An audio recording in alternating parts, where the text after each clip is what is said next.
Suki, go!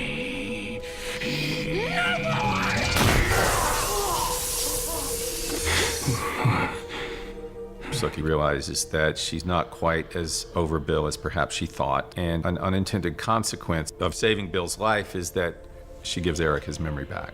So all of this really kind of beautiful, romantic, Eric innocent and childlike and so warm, we call him emo Eric, that's gone. It remains to be seen, is the love that they felt for each other, can it exist in a world where he remembers who he is? So what's the problem?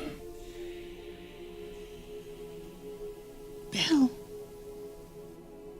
Suki's realizing, I'm in love with two men. How do I deal with that? We'll find out.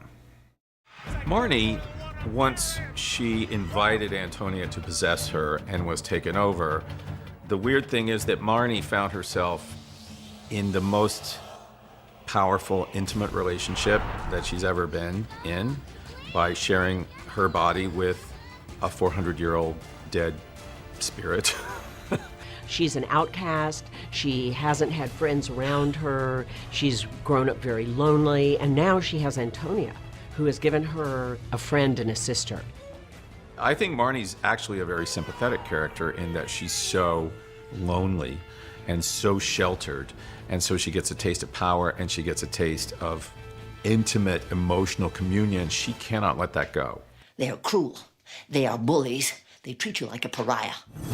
And so, being a compassionate person, Antonia says, okay, I will stay with you, but whether that is a lifelong alliance remains to be seen. After this horrible night of violence at the Dorchester, we find out that Bill is going to get rid of Marnie at all costs. But the collateral damage is huge. Blowing up Moon Goddess Emporium is not a 21st century solution. Blowing up Moon Goddess? You can't do this. Tara and other humans are in there. What I love about Suki and Jason and Lafayette and Jesus taking it upon themselves to go and figure out a way to get into Moon Goddess is because it's all about their friends. Obviously the show is larger than life and has a real genre feel to it and everything, but I think the fact that people are willing to make a sacrifice to try to save other people that they care about grounds it all in a way and makes it emotionally understandable. I think the thing that was the most challenging to wrap my mind around in this episode was what this protection spell would be. It was even trying to find the words to describe what it is that Marnie was able to do, what it might look like, and if you interacted with this spell, what would happen to you. Certain things in terms of attributes of creatures, magical creatures, that have been around since the beginning, yes, there are ways that the fangs appear.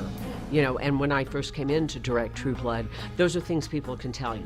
But every time there's a new creature, you have to develop what that world is going to be. And that's really exciting. Tell me what I have to do. Come to me.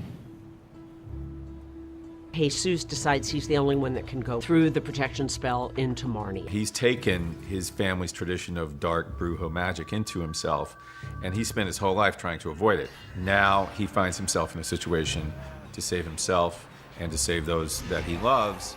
He's got to dig into that dark, dark magic, and it's scary. Of course, Suki goes and ends up being inside Moon Goddess right as they're about to launch a full-out attack. These vampires are reduced to pulling up in a big black SUV and piling out with traditional weapons, including a grenade launcher. And this attack is being led by Bill and Eric, the two men who are in love with her. So it's all kinds of complicated, which I think is why we like the show so much.